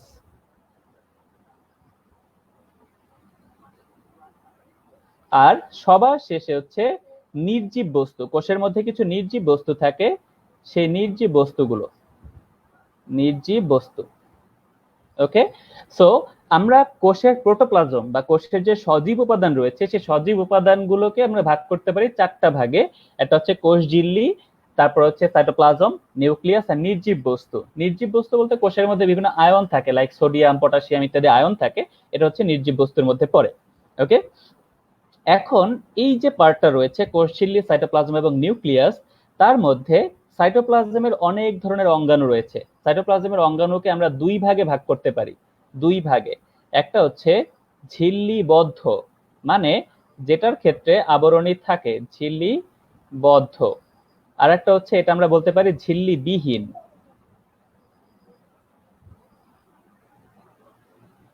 ওকে, একটা হচ্ছে ঝিল্লিবদ্ধ আর একটা হচ্ছে ঝিল্লিবিহীন। ঠিক আছে, এখন কথা হচ্ছে এই ঝিল্লিবদ্ধ যে কোষীয় অঙ্গাণু সেগুলো আছে অনেকগুলা, ঝিল্লিবিহীন আছে অল্প কিছু। আমরা যদি ঝিল্লিবিহীনের কথা চিন্তা করি, কি কি জিনিস আছে ঝিল্লিবিহীন বা আবরণীবিহীন, সেটা হচ্ছে কোষের যে সাইটোকঙ্কাল যেগুলো রয়েছে, লাইক মাইক্রোটিবিউলস, মাইক্রোফিলামেন্ট, ইন্টারমিডিয়েট ফিলামেন্ট, এগুলো হচ্ছে ঝিল্লিবিহীন। এছাড়াও রয়েছে হচ্ছে সাইটোসল, তারপর হচ্ছে আমি যদি বলি হচ্ছে রাইবোসোম। তবে রাইবোসোমের ক্ষেত্রে একটা কথা আছে, রাইবোসোমের মধ্যে আদি কোষের যে রাইবোসোম, সে আদি কোষের রাইবোসোম ও হচ্ছে ঝিল্লিবিহীন, বাট প্রকৃত কোষের রাইবোসোম ও হচ্ছে ঝিল্লিবদ্ধ। ওকে, সো সব রাইবোসোমের ক্ষেত্রে একটা ঝামেলা আছে, ঝামেলাটা আমি অলরেডি বলেছি যে আদি কোষের ক্ষেত্রে ও হবে ঝিল্লিবিহীন, প্রকৃত কোষের ক্ষেত্রে ঝিল্লিবদ্ধ হয়। ঠিক আছে, বাইরে আবরণ থাকে। আর যদি ঝিল্লিবদ্ধ অন্যান্য যে কোষীয় অঙ্গাণু রয়েছে সেগুলোর কথা যদি চিন্তা করি, তার মধ্যে রয়েছে মাইটোকন্ড্রিয়া, প্লাস্টিড উদ্ভিদ কোষের ক্ষেত্রে, তারপর রয়েছে হচ্ছে গলজি বডি, তারপর এন্ডোপ্লাজমিক রেটিকুলাম, তারপর হচ্ছে ওই যে প্রকৃত কোষের ক্ষেত্রে রাইবোসোম, তারপর হচ্ছে লাইসোসোম। এই ধরনের যা কিছু রয়েছে সব কিছু থাকে কিন্তু হচ্ছে এই ঝিল্লিবদ্ধ কোষীয় অঙ্গাণুর আন্ডারে, এর মধ্যে পড়ে। ঠিক আছে, সো আমরা মোটামুটি হচ্ছে এই এত উপাদানগুলোর মধ্যে যে জিনিসগুলো বেশি গুরুত্বপূর্ণ সেগুলোকে একটা শর্ট লিস্ট করে ফেলতে পারি, মানে এই টপিকগুলো থেকে পরীক্ষাতে প্রশ্ন বেশি আসে, তো সেরকম একটা শর্ট লিস্ট করে ফেলতে পারি যে এইগুলো আসে। তার মধ্যে শর্ট লিস্টের মধ্যে প্রথমেই যেটা আসবে সেটা হচ্ছে কোষ ঝিল্লি গঠন সম্পর্কিত একটা মডেল রয়েছে। তোমরা জানো সেই মডেলটা হচ্ছে ফ্লুইড মোজাইক মডেল। তো এই ফ্লুইড মোজাইক মডেলটা খুবই খুব ইম্পর্টেন্ট একটা টপিক, ঠিক আছে, এটা পরীক্ষাতে প্রায়ই আসে, তোমরা জানো। দেন সাইটোপ্লাজমের মধ্যে এই যে ঝিল্লিবদ্ধ কোষীয় অঙ্গাণু রয়েছে, এর মধ্যে যে মাইটোকন্ড্রিয়া রয়েছে, ক্লোরোপ্লাস্ট রয়েছে, এই দুইটা টপিক অনেক বেশি পরীক্ষাতে আসছে। অন্য টপিকগুলো তুলনামূলকভাবে অনেক কম আসে, শর্ট কোশ্চেন হিসেবে আসে, লাইক 1 মার্ক 2 মার্কের কোশ্চেন হিসেবে আসে। বাট মাইটোকন্ড্রিয়া অ্যান্ড প্লাস্টিড এগুলো থেকে পরীক্ষাতে অনেক বেশি আসে, তো এই দুইটা টপিক বেশি ইম্পর্টেন্ট। আর নিউক্লিয়াসটা পরীক্ষাতে অত বেশি আসে না, মানে নিউক্লিয়াসটা যতটা কোষের জন্য গুরুত্বপূর্ণ সেই হিসাবে পরীক্ষাতে কিন্তু খুব বেশি আসে না, এখান থেকে মাঝে মধ্যে প্রশ্ন করে, বাট একবারে যে অনেক বেশি আসে তা কিন্তু না। তবে নিউক্লিয়াসের ভিতরে যে ক্রোমোজোমটা থাকে, এই ক্রোমোজোম কিন্তু পরীক্ষাতে আসে, অর্থাৎ ক্রোমোজোমের গঠন, ক্রোমোজোমের প্রকারভেদ এগুলো কিন্তু পরীক্ষার জন্য ইম্পর্টেন্ট। সো ক্রোমোজোমটা এখান থেকে পড়তে হবে। বাকি যা কিছু এখানে রয়েছে সেগুলো খুব বেশি ইম্পর্টেন্ট কিছু না, ঠিক আছে, খুব বেশি ইম্পর্টেন্ট না, পরীক্ষাতে ওগুলো থেকে কম আসে, জাস্ট শর্ট কোশ্চেন 1-2 মার্কের কোশ্চেন এই ধরনের আসে। সো কোনটা কিভাবে প্রশ্ন আসে আমি সবকিছুই ট্রাই করব তোমাদেরকে ব্যাখ্যা করার জন্য। ওকে, সো আমি শুরু করব প্রথমেই প্রোটোপ্লাজম নিয়ে। প্রোটোপ্লাজম সম্পর্কিত একটা কথা রয়েছে। সো প্রোটোপ্লাজম সম্পর্কিত যে কথাটা সেটা হচ্ছে প্রোটোপ্লাজমকে একটা বিশেষ নাম দেয়া হয়েছে। প্রোটোপ্লাজমকে বলা হয় জীবনের ভৌত ভিত্তি। আমি যদি প্রথমেই হেডলাইন দেই, একটা হেডলাইনটা হচ্ছে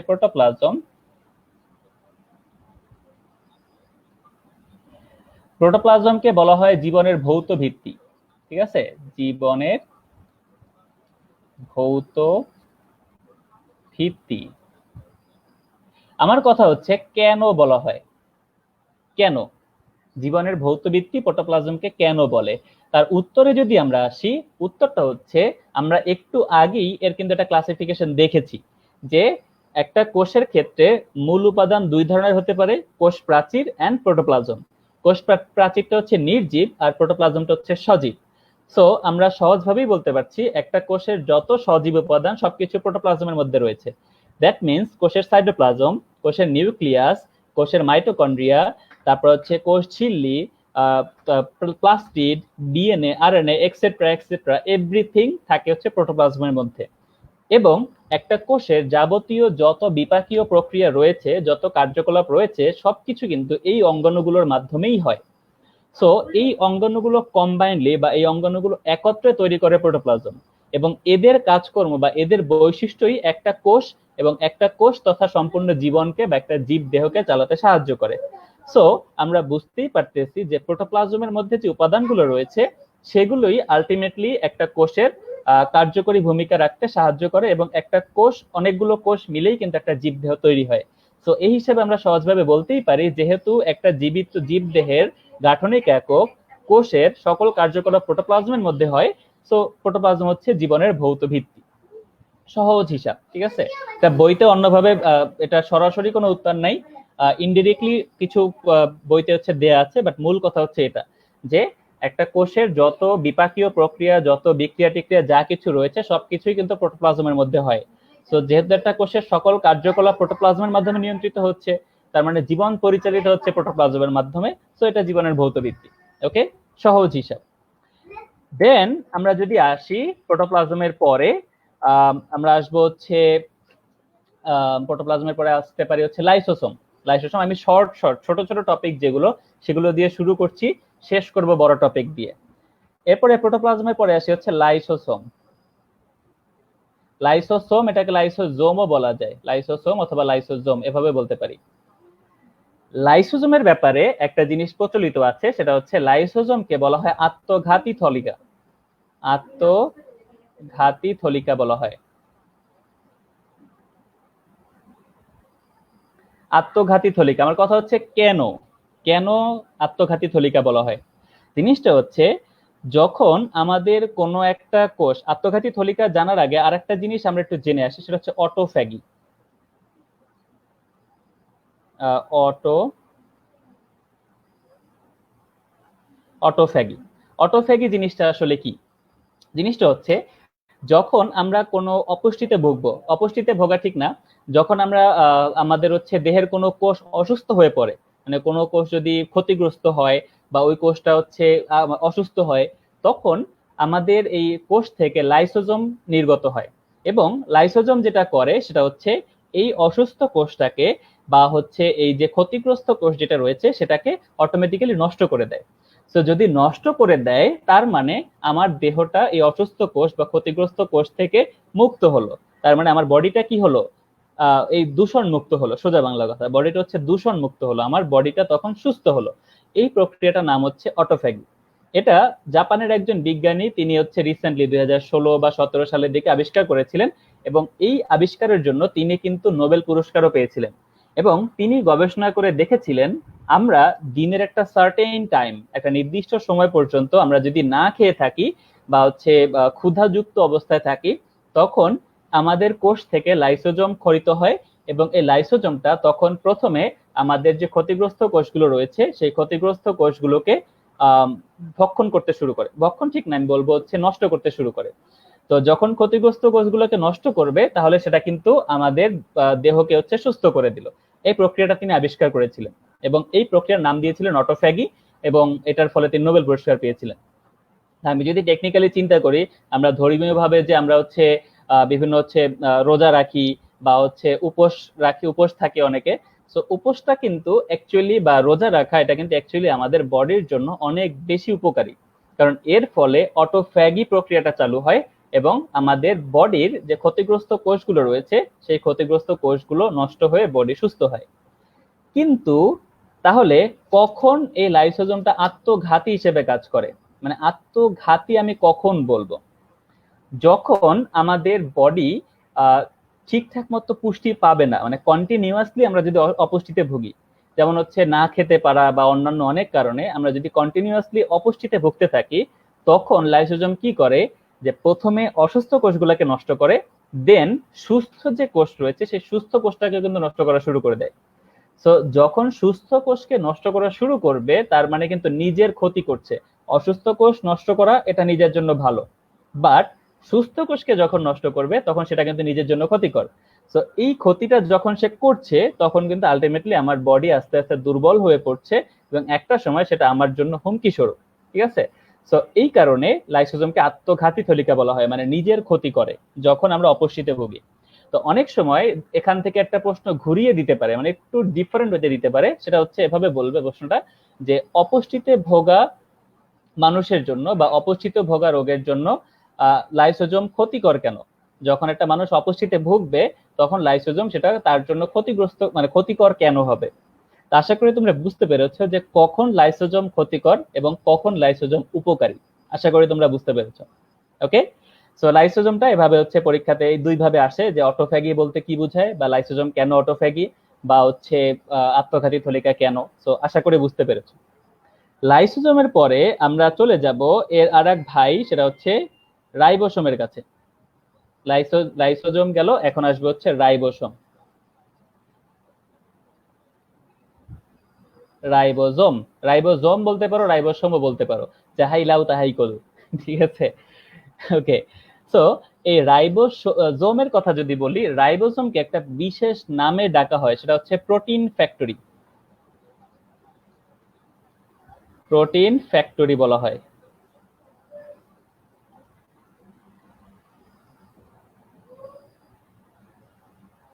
প্রোটিন ফ্যাক্টরি, রাইবোসোম হচ্ছে প্রোটিন ফ্যাক্টরি।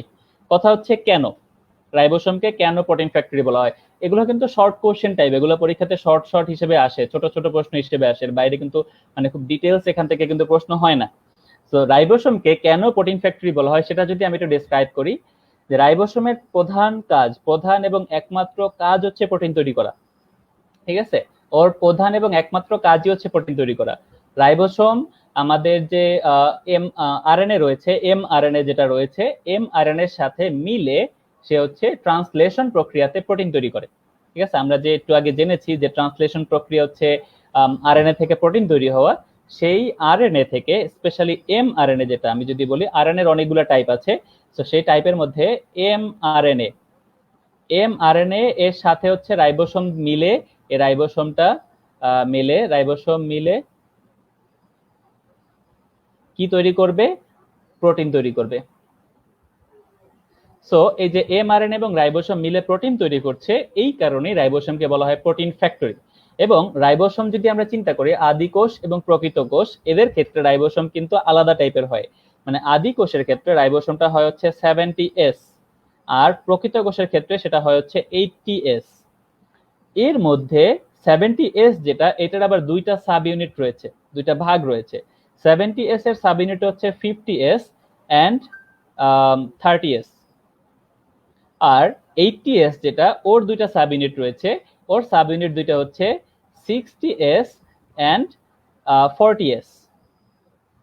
এখন একটা জিনিস চিন্তা করতে পারি, অনেকেই চিন্তা করতে পারো ভাই এই 50 আর 30 এটা মিলে তো 80 হয়, আবার 60 আর 40 এটা মিলে তো হচ্ছে 100 হয়, ঠিক আছে? তাহলে 70S এর ভাগ হচ্ছে 50 আর 30 কেমনে হলো?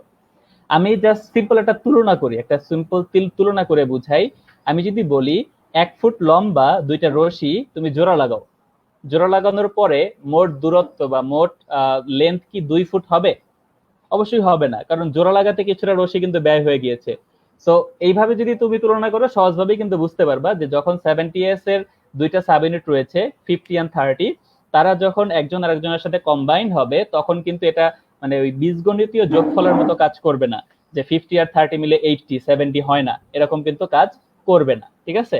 সো সেম ভাবে 80S এর ক্ষেত্রেও যে 60 আর 40 মিলে 100 হয়, 80 হয় না, জিনিসটা কিন্তু তা না, ঠিক আছে? সো এই হচ্ছে রাইবোসোমের ব্যাপারে, রাইবোসোমের ইম্পর্টেন্ট কিছু টপিক, যে রাইবোসোমকে প্রোটিন ফ্যাক্টরি কেন বলে, কারণ হচ্ছে এমআরএনএ এর সাথে রাইবোসোম মিলে প্রোটিন তৈরি করে। আবার হচ্ছে 70S এবং 80S, এটা হচ্ছে ওদের রাইবোসোমের দুইটা টাইপ, আদি কোষের ক্ষেত্রে 70S এন্ড প্রকৃত কোষের ক্ষেত্রে 80S। এখন অনেকেই বলতে পারো এস মানে কি, এস দিয়ে কি বোঝায়? অবশ্যই এস দিয়ে সাইফুল ইসলাম না ঠিক আছে? এস দিয়ে যেটা বোঝায় যে what is S, S equals to হচ্ছে Svedberg unit. S V E D B E R G, Svedberg unit. S দিয়ে বোঝা হচ্ছে ভেদবার্গ ইউনিট। তো এটা জিনিসটা হচ্ছে বিজ্ঞানী ভেদবার্গের নাম অনুসারে এই ইউনিটটার নাম দেয়া। তো যেহেতু এটা এস দিয়ে শুরু হয়েছে, এই জন্য এটার নাম হচ্ছে 70S 80S, ঠিক আছে? এটা এক্সট্রা কিছুই না, জাস্ট একক, ওকে, আর কিছুই না। ওকে, সো রাইবোসোম নিয়ে আলোচনা করলাম। এখন আমি খুব ইম্পর্টেন্ট একটা টপিক নিয়ে আলোচনা করব, তবে সেই আলোচনায় যাওয়ার আগে আমি একটু কমেন্ট সেকশনটা দেখে আসি, কারণ অনেকে অনেক ধরনের কমেন্টস করছেন। তো আমি একটু কমেন্ট সেকশনটা দেখে আসবো, জাস্ট 2 মিনিটস এর মধ্যে আমি আবার ব্যাক করব। আচ্ছা, দেখতে পাচ্ছি রোকন ভাই কমেন্টস করেছেন, ওয়াও, অনেক ধন্যবাদ রোকন ভাই। এছাড়া অনেকে ট্যাগ করেছেন। আচ্ছা, এছাড়া বলেছেন ভাইয়া এই ওডাই কোন কোন টপিক মাস্ট পড়তে হবে? আচ্ছা, এই অধ্যায়ে কোন কোন টপিক মাস্ট পড়তে হবে সেটা আমি চ্যাপ্টারের শেষে আবারও বলে দিব। আমি শুরুতে বলেছি, আবারও বলে দিব ইনশাআল্লাহ। আচ্ছা, তারপর হচ্ছে মাহফুজুর রহমান রাব্বি বলেছে 90 ভাগই পানি বলে। 90 ভাগে পানি বলে এটা কি হচ্ছে রাইবোসোমের ক্ষেত্রে 90 ভাগে, সরি, প্রোটোপ্লাজমের ক্ষেত্রে 90 ভাগে পানি বলে ওইটা? হ্যাঁ, 90 ভাগ পানি ঠিক আছে, বাট পানি থাকলেই তো সেটা জীবনের ভৌত ভিত্তি না, তাই না? ওর মধ্যে বিপাকীয় প্রক্রিয়াটা হয় বলেই এটা জীবনের ভৌত ভিত্তি। আচ্ছা, এছাড়া হচ্ছে যেটা দেখতে পাচ্ছি, নিবির ভুইয়া লিখেছেন সাইফুল ভাইয়ার বোঝানোর পাওয়ার অনেক বেশি। Thank you Nibir, hope I will try. এস হলো একজন বিজ্ঞানীর নেম, হ্যাঁ আমি এটা অলরেডি বলেছি। এস হচ্ছে যে বিজ্ঞানী ভেদবার্গ ইউনিট, ভেদবার্গের নাম অনুসারে হচ্ছে এসটা এসছে। আচ্ছা, আর এছাড়া হচ্ছে নিবিড় বইয়া বলেছেন অ্যাডমিশন সহ পড়ান। হ্যাঁ, আমি অ্যাডমিশন সহই পড়াবো আজকে তোমাদের, যেহেতু আমার সাথে প্রথম ক্লাস, আমি জাস্ট কিছু কিছু জিনিসের টেকনিক শিখাচ্ছি বা কিছু কিছু কমন জিনিসের আনসার দিচ্ছি। আমি তোমাদের অ্যাডমিশন সহই পড়াবো, ওকে? নেক্সট যখন ক্লাসগুলো নিব অ্যাডমিশন সহই নিব, আজকে তোমাদের জাস্ট কিছু জিনিস করছি, আইডিয়া দিচ্ছি। শরীয়তুল্লাহ বলেছেন ভাই রেপ্লিকেশন একটু ভালো করে পড়াইবেন। অফকোর্স পড়াবো, রেপ্লিকেশনের খুব সুন্দর কিছু ভিডিও আমার কাছে রয়েছে, সো আমি ওই ভিডিওগুলোর মাধ্যমে তোমাদেরকে বোঝাবো, এবং আমার পক্ষে আমি যতটুকু জানি সেটা তোমাদেরকে দেখাবো ইনশাআল্লাহ। আচ্ছা, রূপম ভুইয়া বলেছেন ডেইলি লাইভ ক্লাস নিয়েন বায়োলজির উপরে। আমরা চেষ্টা করব আমাদের একটা স্কেডিউল মেনটেন করে, একটা শিডিউল মেনটেন করে বায়োলজির ক্লাসগুলো নেওয়ার জন্য। তালহা জুবাইর বলেছেন, ভাই আমি বায়োলজিতে অনেক অনেক উইক, আমি ফিজিক্স কেমিস্ট্রি ম্যাথ বায়োলজি সবগুলোই মোটামুটি পারি, বায়োলজি ভয় পাই মুখস্থ করার কারণে। আমি চেষ্টা করব মুখস্থের বাইরে কিছু করানোর, আমি টেকনিক শিখাই দিব কিভাবে মুখস্থ ছাড়াই সহজভাবে বায়োলজি পড়া যায়। মানে আলটিমেটলি কিন্তু কিছু কিছু জিনিস মুখস্থ করতেই হয়, লাইক ফিজিক্সের ক্ষেত্রে সূত্র মুখস্থ করতে হয়, বা ম্যাথের ক্ষেত্রেও সূত্র মুখস্থ করতে হয়, কেমিস্ট্রির ক্ষেত্রে হচ্ছে মূল যে কনসেপ্ট যেটা রয়েছে সেটা কিন্তু জানা থাকতে হয়। তো বায়োলজির ক্ষেত্রে এরকম কিছু জিনিস যেগুলো বেসিক জিনিস, এগুলো বুঝলে বাকিটা পারা যাবে, এরকম কিছু জিনিস আমি শিখাই দেব। আর ভয় দূর করব কিভাবে সেটা যদি চিন্তা করি, ডেইলি মাউন্টেন ডিউ খাওয়া, বুঝছো? মাউন্টেন ডিউ খাইলে ভয় দূর হয়ে যাবে। ওকে, আচ্ছা, মেডিকেলের ব্যাপারে জানালে ভালো হতো। এছাড়া হচ্ছে হ্যাঁ, আমি সবকিছু আমি যেটা বলেছি, আমি মোটামুটি আমি যেসব টপিকের কিছু কিছু জিনিস আমি আগে একটু বুঝাই, দেন আমি বায়োলজি, তারপর মেডিকেল অ্যাডমিশন এদের ক্ষেত্রে ডিফারেন্সটা বলবো। সো আমি আর বকবক না করি, আমার ক্লাসে চলে যাই। ওকে, আচ্ছা, সো আমি এখন যাব হচ্ছে খুবই ইম্পর্টেন্ট টপিক, যেটা আমি বলেছিলাম সেটা হচ্ছে ফ্লুইড মোজাইক মডেল। ঠিক আছে, ফ্লুইড মোজাইক মডেলটা খুবই খুবই খুবই ইম্পর্টেন্ট টপিক। ঠিক আছে, এটা পরীক্ষাতে প্রায়ই আসে। সো প্লাজমা মেমব্রেন বা কোষ ঝিল্লি, আমি যদি বলি নামটা আগে লিখি, কোষ ঝিল্লি, বা এটার অন্য হচ্ছে ইংরেজিতে যদি বলি প্লাজমা মেমব্রেন।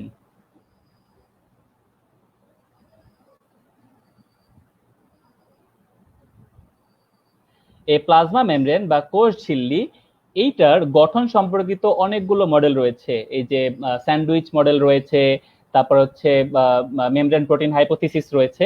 তবে সবচেয়ে গ্রহণযোগ্য যে মডেলটা, সেই গ্রহণযোগ্য মডেলটা রয়েছে ফ্লুইড মোজাইক মডেল, যেটা দিয়েছিলেন হচ্ছে সিঙ্গার এবং নিকলসন, তাই তো? সেই ফ্লুইড মোজাইক মডেলটার বেসিক কিছু জিনিস আমি দেখাবো। সো একটা টেকনিক শিখাই দিব যাতে তোমরা সহজে মনে রাখতে পারো, একবার গদ বাঁধা বই থেকে মুখস্থ করা ওটা দরকার নেই। ঠিক আছে, কিছু জিনিস দেখাই দিচ্ছি। ফ্লুইড মোজাইক মডেল, আমরা এটা শিখবো হচ্ছে চিত্র দিয়ে, মানে আমরা একটা চিত্র আঁকবো, সেই চিত্র দিয়ে আমরা হচ্ছে ফ্লুইড মোজাইক মডেলটা শিখবো। আমি এটার হচ্ছে ডিসপ্লেতে আমি এটা যেটা রয়েছে সেটা আমি মুছে দিচ্ছি, আমার স্পেসটা একটু বেশি লাগবে, সো আমি এটা মুছে দিচ্ছি। সো প্রথমেই আসো, ফ্লুইড মোজাইক মডেলের বেসিক যে জিনিসটা থাকবে তোমরা সহজভাবে কিভাবে শিখবা দেখাই দিচ্ছি। প্রথমে হচ্ছে এরকম কয়েকটা গোল্লা আঁকো, 3টা গোল্লা, একটু গ্যাপ, দেন আবার হচ্ছে 2টা গোল্লা, আবার একটু গ্যাপ, দেন হচ্ছে আবার তুমি 3টা গোল্লা দাও। সেম ভাবে নিচে একটু ডিস্টেন্স দিয়ে এখানে হচ্ছে 3টা গোল্লা, দেন একটু গ্যাপ, দেন হচ্ছে আবার 3টা গোল্লা দিবা, আমি এখানে 3টা গোল্লা দিচ্ছি, দেন একটু গ্যাপ, দেন হচ্ছে আবার এখানে 2টা গোল্লা দাও।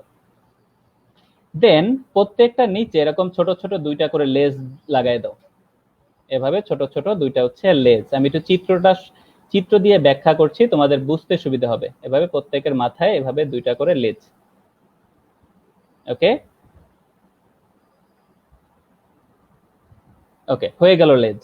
এখন এখানে তুমি দেখো জিনিসটা দেখতে 2টা স্তরের মতো তৈরি হচ্ছে, মানে এই একটা স্তর, এটা হচ্ছে ফার্স্ট স্তর, এটা হচ্ছে সেকেন্ড স্তর, মানে 2টা আস্তরণের মতো বা 2টা লেয়ারের মতো দেখাচ্ছে, রাইট?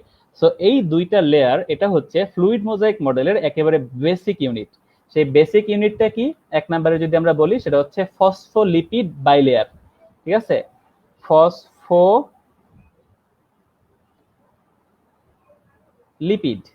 ফসফোলিপিড আমি যদি লিখি বাইলেয়ার, ঠিক আছে, আমি এখানে নিচে লিখি বাইলেয়ার। কথা হচ্ছে বাইলেয়ার কেন বলা হয় বাইলেয়ার, তার কারণ হচ্ছে আমি এখানেই দেখাইছি অলরেডি, সেটা হচ্ছে এটার থাকবে হচ্ছে দুইটা লেয়ার থাকে, এই জন্য এটাকে বলা হয় বাইলেয়ার। এখন কথা হচ্ছে কেন ফসফোলিপিড বলে, জিনিসটা হচ্ছে এই যে মাথাগুটা রয়েছে, এই যে এক একটার যে মাথা, আমি যদি এখানে চিন্তা করি, এই হচ্ছে গোল মাথা, আর এর নিচে যে 2টা করে লেজ, এই মাথাটা হচ্ছে ফসফেট, মাথাটা হচ্ছে ফসফেট, আর নিচের যে লেজটা হচ্ছে লিপিড। ঠিক আছে, তো এই 2টা মিলে, ফসফেট এবং লিপিড মিলে হচ্ছে এই ফসফোলিপিড। ঠিক আছে, ফসফেট এবং লিপিড এই দুইজন মিলে হচ্ছে ফসফোলিপিড। ওকে, সো ফ্লুইড মোজাইক মডেলের একেবারে বেসিক ইউনিটটা হচ্ছে ফসফোলিপিড বাইলেয়ার। ঠিক আছে, আচ্ছা, চিত্রটা কেমন যেন একজন বলেছেন। হ্যাঁ, কেমন যেন দেখলে মনে হয় সুখী পরিবার, ছোট ছোট বাচ্চা বাচ্চা ছেলে মেয়ে এখানে ঘোরাফেরা করছে, এরকম মনে হয়। বাট একটু পরে চেহারা চেঞ্জ হয়ে যাবে। ওকে, আচ্ছা, এখন আমার বেসিক ইউনিট হয়ে গেল। সেকেন্ড যে জিনিসটা আসবে সেটা হচ্ছে এর মধ্যে প্রোটিন থাকবে। সো প্রোটিনটা আমি একটু আঁকার চেষ্টা করি। এভাবে হচ্ছে জাস্ট কিছুই না, এরকম হচ্ছে আমি লম্বাটে দিয়ে দিলাম, এই হচ্ছে আমার একটা প্রোটিন। দেন আমি যদি এখানে এভাবে হচ্ছে আর একটা স্ট্রাকচার দেই, এই হচ্ছে আমার আর একটা প্রোটিন, আর হচ্ছে এরকম আর একটা দিব, এটা হচ্ছে আর একটা প্রোটিন।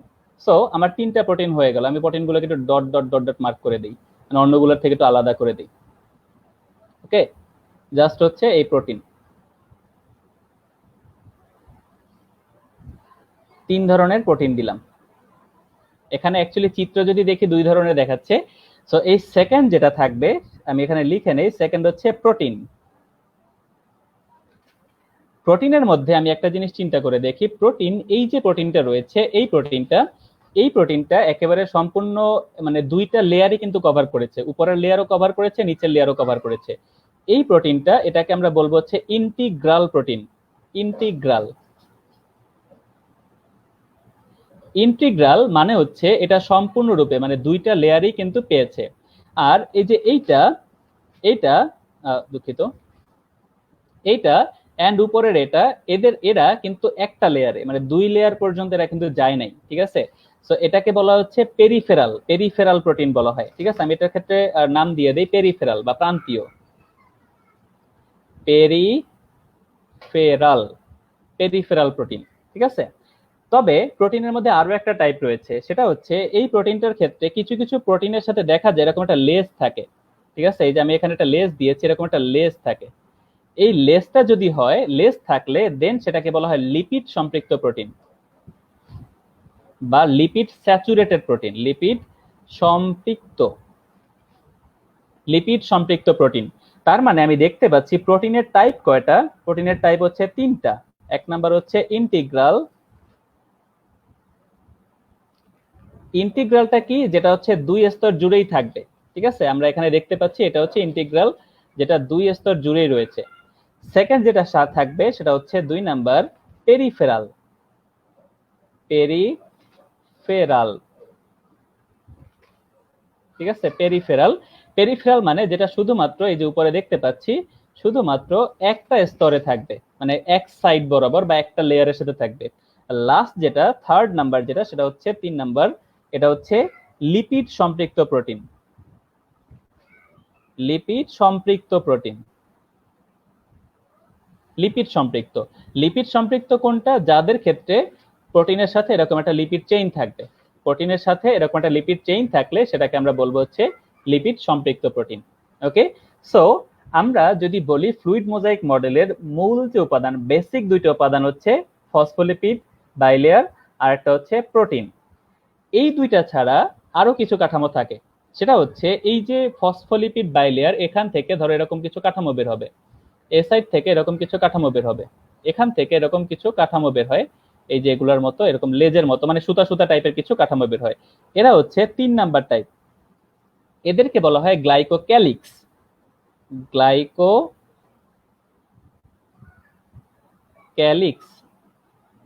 এই গ্লাইকোক্যালিক্সের মধ্যে দুইটা টাইপ রয়েছে। একটা টাইপ বলা হয় গ্লাইকোলিপিড। গ্লাইকোলিপিড মানে যেটার সাথে, যেটাতে গ্লাইকো মানে হচ্ছে শর্করাকে বোঝায় গ্লাইকো শব্দটা দ্বারা। তো গ্লাইকোলিপিড মানে যেটাতে শর্করার সাথে লিপিড যুক্ত থাকে। দ্যাট মিনস আমি যদি ধরি এই যে চেইনটা, এই চেইনটা যদি গ্লাইকোলিপিড হয়, তার মানে ওর একটা চেইন হচ্ছে শর্করা আর একটা চেইন হচ্ছে লিপিড। সো দুইটা মিলে হয় গ্লাইকোলিপিড। ওকে, আর আমি যদি ধরি হচ্ছে আর একটা টাইপ, সেকেন্ড যে টাইপটা, সেটা হচ্ছে গ্লাইকোপ্রোটিন। তোমরা বুঝতেই পারছো গ্লাইকোপ্রোটিন আমি কোনটাকে বলবো। গ্লাইকোপ্রোটিন হচ্ছে যেখানে শর্করার সাথে, আমি যদি ধরি যে এইটা হচ্ছে গ্লাইকোপ্রোটিন, দ্যাট মিনস এখানে শর্করার সাথে কি রয়েছে, প্রোটিন রয়েছে, ঠিক আছে, যার কারণে এটা হচ্ছে গ্লাইকোপ্রোটিন। সো এই গ্লাইকোলিপিড এবং গ্লাইকোপ্রোটিন দুইয়ে মিলে হচ্ছে গ্লাইকোক্যালিক্স। বুঝতে পেরেছি। সো এই ফসফোলিপিড বাইলেয়ার, প্রোটিন এন্ড হচ্ছে গ্লাইকোক্যালিক্স, এই তিনটা হচ্ছে ফ্লুইড মোজাইক মডেল অনুসারে যে কোষ ঝিল্লি বা প্লাজমা মেমব্রেনের মূল উপাদান। তবে এগুলো ছাড়া প্রাণী কোষের ক্ষেত্রে এরকম সাইডে সাইডে কিছু হচ্ছে এরকম কোলেস্টেরল থাকে, প্রাণী কোষের ক্ষেত্রে এরকম কিছু কোলেস্টেরল থাকে, উদ্ভিদ কোষের ক্ষেত্রে এই কোলেস্টেরল গুলো থাকে না বললেই চলে, মানে এটাকে যদি আমি মার্ক করি এটা হচ্ছে কোলেস্টেরল।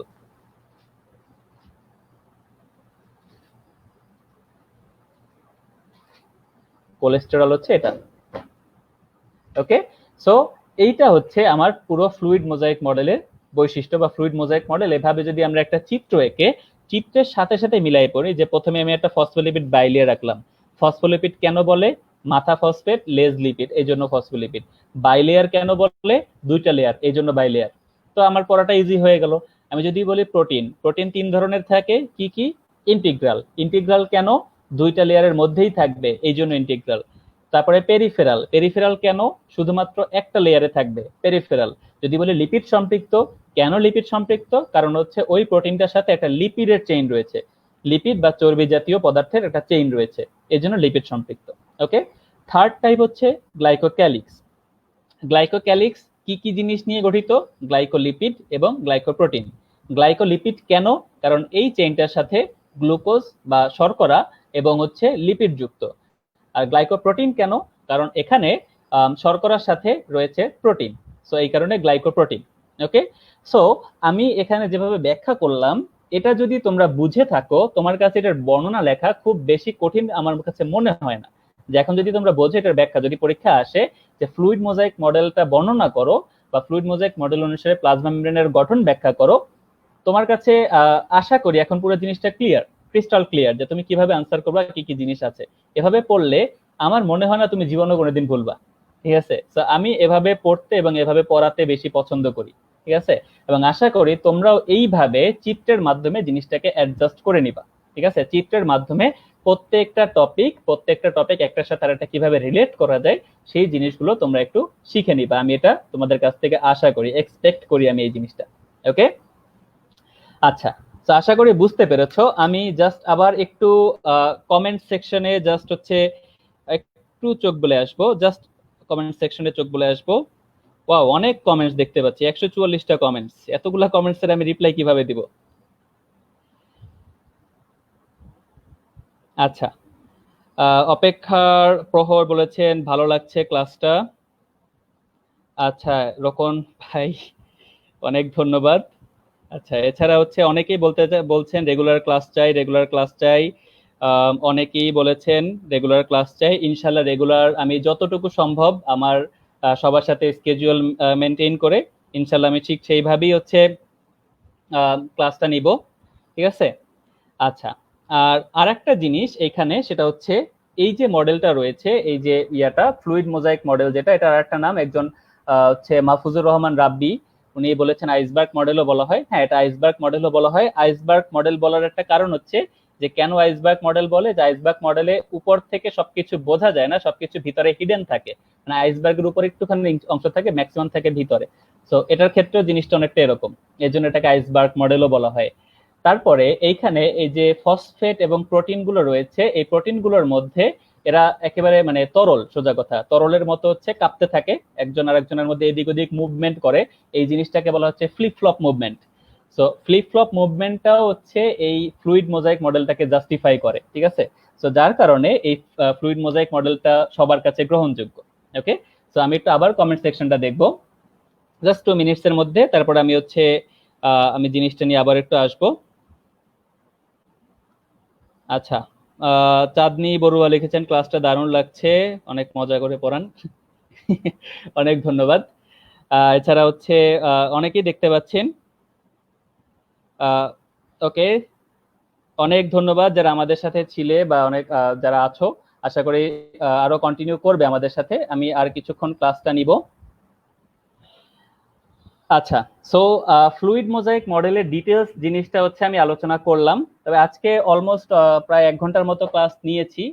তবে হচ্ছে আজকে যেহেতু আমার ফার্স্ট ক্লাস, আমি তোমাদের কিছু আইডিয়া দিলাম কিভাবে জিনিসটা করতে হয় বা কিভাবে বায়োলজিটা স্টাডি করতে হয়, কিভাবে পড়লে পড়াটা সহজ হয়। ঠিক আছে, আমি জাস্ট তোমাদের কাছে এই আইডিয়াটা দিলাম আজকে।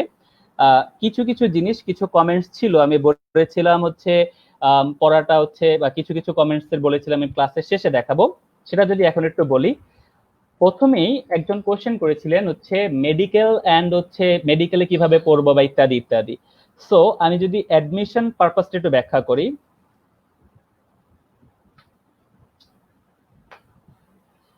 অ্যাডমিশন পারপাসটা যদি আমি একটু ব্যাখ্যা করি, অ্যাডমিশনটা আমরা বায়োলজির ক্ষেত্রে পড়াটা করতে পারি হচ্ছে কয়েকটা ভাগে। একটা হচ্ছে ইউনিভার্সিটি, মানে একটা হচ্ছে ভার্সিটির জন্য, আর একটা হচ্ছে মেডিকেল, আর একটা হচ্ছে আমি এটাকে আসলে খুব বেশি গুরুত্ব দেই না। গুরুত্ব দেই না বলতে এটাকে আলাদাভাবে আমি ভাগ করি না, তারপরেও যদি বলি হচ্ছে কৃষি ইউনিভার্সিটির ক্ষেত্রে। কারণ কৃষি ইউনিভার্সিটি আর নর্মাল ইউনিভার্সিটির কোশ্চেন প্যাটার্ন অনেকটা একই রকম, একভাবেই প্রশ্ন হয়। মেডিকেলের কোশ্চেনটা একটু কমপ্লেক্স টাইপের হয়, ঠিক আছে? এটা হচ্ছে আমরা আগে যে জিনিসটা দেখতাম। বাট গত প্রায় 4-5 বছর ধরে মেডিকেলের প্রশ্ন একেবারে অ্যাজ ইউজুয়াল প্রশ্ন, মানে একটা ভার্সিটিতে যেভাবে প্রশ্ন হয় ঠিক সেভাবেই কিন্তু মেডিকেলে অ্যাজ ইউজুয়াল প্রশ্ন হয়, ঠিক আছে? সো মেডিকেলের প্রশ্ন কেমন হবে, কিভাবে হবে, বা কেমনে প্রিপারেশন নিব, এইটা নিয়ে ভয় পাওয়ার আসলে কিছু নাই। কারণ মেডিকেলে আগে যেভাবে একেবারে খুব আজাইরা প্রশ্ন দিত, একবারে খুব ডিপ কোশ্চেন হতো, এখন ওই প্রশ্নটা ওই ধরনটা আসলে চেঞ্জ হয়ে গেছে, ঠিক আছে? টাইপটা চেঞ্জ হয়ে গেছে, এখন খুব ইজি এবং নর্মাল কোশ্চেন হয়। জাস্ট মেডিকেলে 100 মার্কের পরীক্ষার মধ্যে 30 মার্ক বায়োলজি, তো যার কারণে বায়োলজিটা প্রাধান্য দিতে হয়, ঠিক আছে? তো যদি কারোর মেডিকেল টার্গেট থাকে যে আমি মেডিকেলটা আমার ব্যাপারে খুব প্যাশন যে মেডিকেলে পড়বো, সেই ক্ষেত্রে তোমাদের এখন যেহেতু করোনার সময় লকডাউন চলছে, স্কুল মানে কলেজ টলেজ সব বন্ধ, আর পরীক্ষা টরীক্ষা সব বন্ধ, এই টাইমটাতে তোমরা বায়োলজিটাকে স্পেশাল একটা প্রায়োরিটি দিয়ে পড়াটা করতে পারো।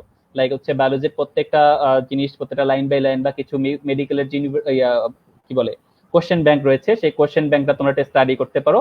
তবে মেডিকেলে আগের মতো একেবারে খুব কঠিন, খুব ডিপ প্রশ্ন হয় না, এখন খুব ইজি প্রশ্ন হয়।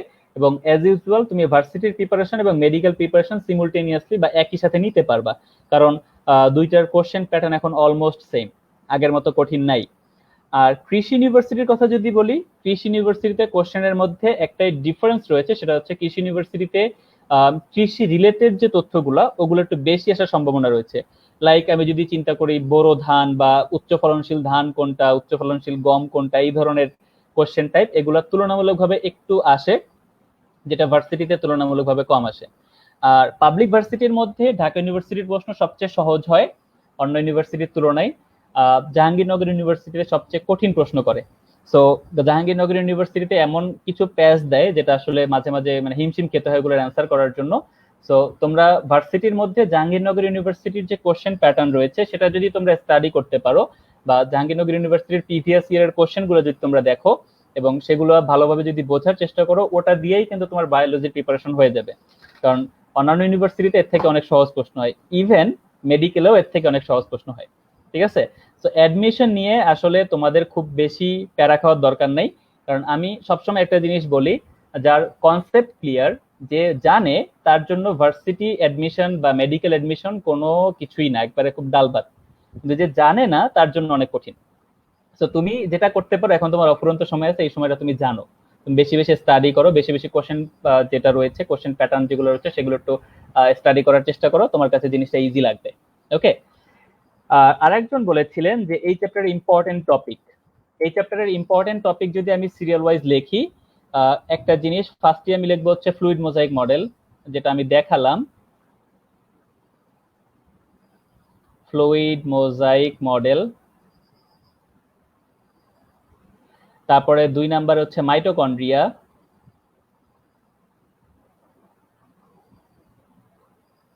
তারপর হচ্ছে 3 নাম্বারে হচ্ছে প্লাস্টিড। প্লাস্টিড বলতে chloroplast, mainly not plastid, chloroplast.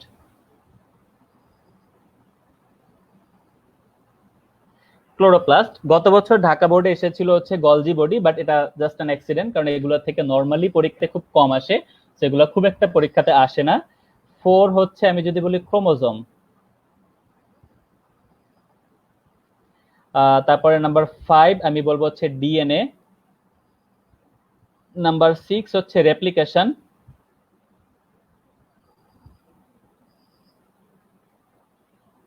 Number 7 হচ্ছে ট্রান্সক্রিপশন।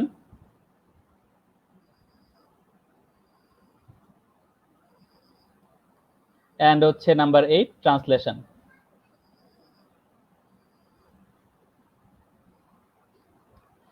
সো এই টপিকগুলো এই চ্যাপ্টার থেকে ইম্পর্টেন্ট। নর্মালি এই টপিকগুলো থেকে তোমরা যদি বিভিন্ন টেস্ট পেপার স্টাডি করো, এই টপিকগুলো থেকে কিন্তু ঘুরাই ফিরাই বিভিন্নভাবে প্রশ্ন আসে। সো এই টপিকগুলো যদি ভালোভাবে পড়তে পারো তাহলে কিন্তু তোমাদের পড়াটা ইজি হবে এবং প্রিপারেশনটা বেস্ট একটা প্রিপারেশন হবে, ঠিক আছে?